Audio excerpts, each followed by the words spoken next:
Olha, domingo passado a gente mostrou aqui no Esporte Espetacular que o Gustavo Scarpa, esse aqui, ó, meia que disputou a última temporada pelo Fluminense, é o sonho de consumo de grandes clubes do país. Por exemplo, São Paulo, Corinthians, Palmeiras, Atlético Mineiro. E essa semana, em mais um capítulo da disputa com o Fluminense, Scarpa conseguiu na justiça a sua liberação. E essa batalha, gente, nos tribunais vem sendo travada também por outros jogadores. Uma canhota desejada por vários clubes do Brasil. Partiu Gustavo Scarpa, bateu no canto! Gol! Gustavo Scarpa! Que começou 2018 longe da chuteira e sem saber para onde vai no ano novo. Onde não quer ficar, o dono dela já sabe. Gustavo Henrique Furtado Scarpa, 24 anos recém-completados. Se nas últimas temporadas foi notícia pelos gols e assistências de um talento inquestionável, atualmente está nas páginas jurídicas, na boca do torcedor. E todo mundo tem um pouco de culpa nisso, né?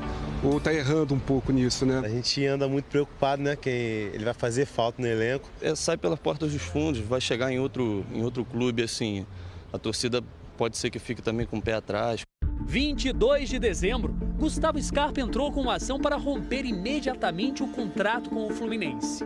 Por atraso de 3 meses de direito de imagem e 6 meses de não recolhimento do fundo de garantia, além de outros vencimentos atrasados e uma compensação correspondente aos salários que teria que receber até o fim do contrato, em setembro de 2020. O Fluminense emitiu uma nota lamentando a postura de Scarpa por dar, segundo o clube, as costas a quem lhe abriu as portas. O Fluminense lembrou que no ano passado o jogador teve aumento de salário e finalizou dizendo que os pagamentos atrasados foram feitos. A confusão seguiu. No dia 8 de janeiro, a Justiça do Trabalho não atendeu ao pedido do jogador e solicitou mais informações dos valores cobrados pelo atleta. Quinta-feira, dia 11, a defesa de Scarpa conseguiu uma liminar que o libera para assinar com outro clube. O técnico Abel Braga já nem conta mais com ele. Gostaria de contar com ele, mas não tenho a mínima esperança de que vou contar com ele. Eu acho que isso já está caracterizado no sentimento do torcedor.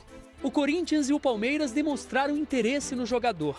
As conversas com o São Paulo estão mais adiantadas. Gustavo Scarpa não é o primeiro e nem será o último atleta a recorrer à justiça. O país do futebol, além de novos talentos, produz novelas que frequentemente vão parar nos tribunais. Histórias que misturam direitos, deveres, paixão e profissionalismo, ou a falta dele. Hoje, comentarista, Juninho Pernambucano saiu de maneira parecida do Vasco 17 anos atrás. Acabou meu contrato 20 de janeiro de 2001, 5 anos e meio no Vasco, fazendo 5 contratos e ainda não estava livre.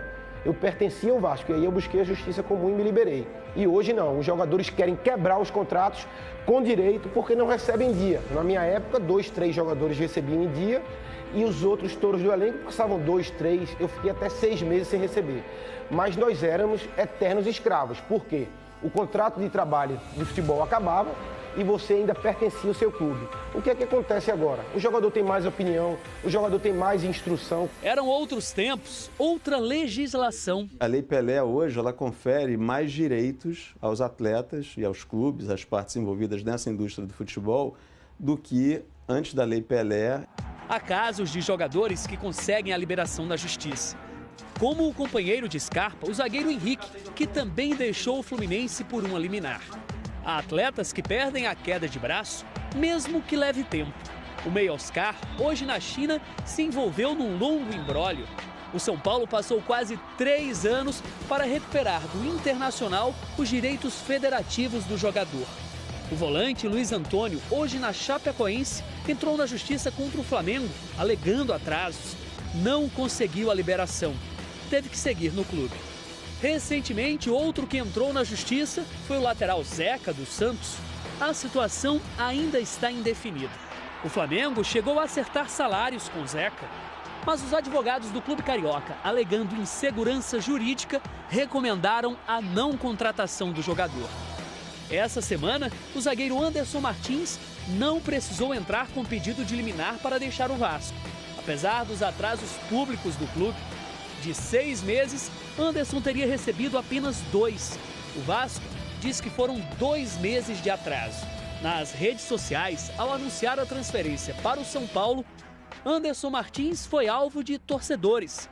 Mercenário, ingrato, consideração zero com a torcida.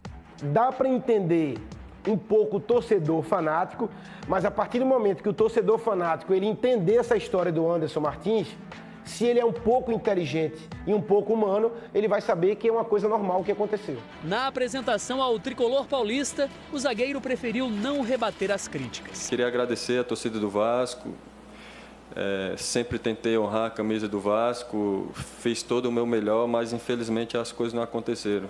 Saídas amigáveis são menos traumáticas. Saída jurídica, às vezes, a única solução. Para que as relações terminem bem, daqui para frente, só há um caminho: profissionalismo.